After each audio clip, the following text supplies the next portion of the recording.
ನಮಸ್ಕಾರ ಸ್ನೇಹಿತರೆ, ನೀವು ನೋಡುತ್ತಿರುವುದು ನಮ್ಮ ಯೂಟ್ಯೂಬ್ ಚಾನೆಲ್. ಇತ್ತೀಚಿನ ದಿನಗಳಲ್ಲಿ ಭಾರತದಲ್ಲಿ ಚಿನ್ನ ಮತ್ತು ಬೆಳ್ಳಿಗೆ ಬೇಡಿಕೆ ಹೆಚ್ಚುತ್ತಿರುವುದನ್ನು ನೀವು ಗಮನಿಸಿದ್ದೀರಾ?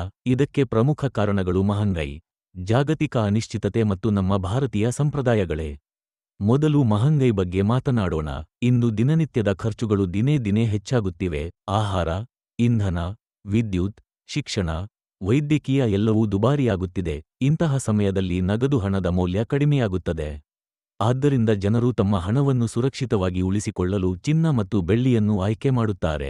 ಮುಂದೆ ಜಾಗತಿಕ ಅನಿಶ್ಚಿತತೆ, ಯುದ್ಧ, ಆರ್ಥಿಕ ಮಂದಗತಿ, ಷೇರು ಮಾರುಕಟ್ಟೆಯ ಏರಿಳಿತಗಳು ಜನರಲ್ಲಿ ಭಯವನ್ನುಂಟು ಮಾಡುತ್ತವೆ. ಇಂತಹ ಪರಿಸ್ಥಿತಿಯಲ್ಲಿ ಚಿನ್ನ ಮತ್ತು ಬೆಳ್ಳಿ ಸುರಕ್ಷಿತ ಹೂಡಿಕೆ ಎಂದು ಪರಿಗಣಿಸಲಾಗುತ್ತದೆ.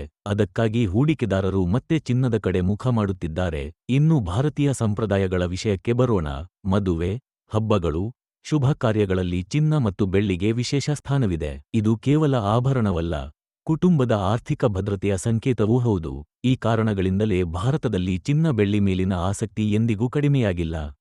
ಒಟ್ಟಿನಲ್ಲಿ ಹೇಳುವುದಾದರೆ, ಮಹಂಗಾಯಿ, ಜಾಗತಿಕ ಅಸ್ಥಿರತೆ ಮತ್ತು ಸಂಪ್ರದಾಯಗಳು ಭಾರತದಲ್ಲಿ ಚಿನ್ನ ಮತ್ತು ಬೆಳ್ಳಿಗೆ ನಿರಂತರ ಬೇಡಿಕೆಯನ್ನು ಸೃಷ್ಟಿಸುತ್ತಿವೆ. ಇಂತಹ ಇನ್ನಷ್ಟು ಮಾಹಿತಿ ಮತ್ತು ಆಸಕ್ತಿದಾಯಕ ವಿಡಿಯೋಗಳಿಗಾಗಿ ನಮ್ಮ ಚಾನೆಲ್ಗೆ ಸಬ್ಸ್ಕ್ರೈಬ್ ಮಾಡಿ. ವಿಡಿಯೋ ಇಷ್ಟವಾದರೆ ಲೈಕ್ ಮಾಡಿ ಮತ್ತು ನಿಮ್ಮ ಅಭಿಪ್ರಾಯವನ್ನು ಕಾಮೆಂಟ್ ಮೂಲಕ ತಿಳಿಸಿ. ಧನ್ಯವಾದಗಳು.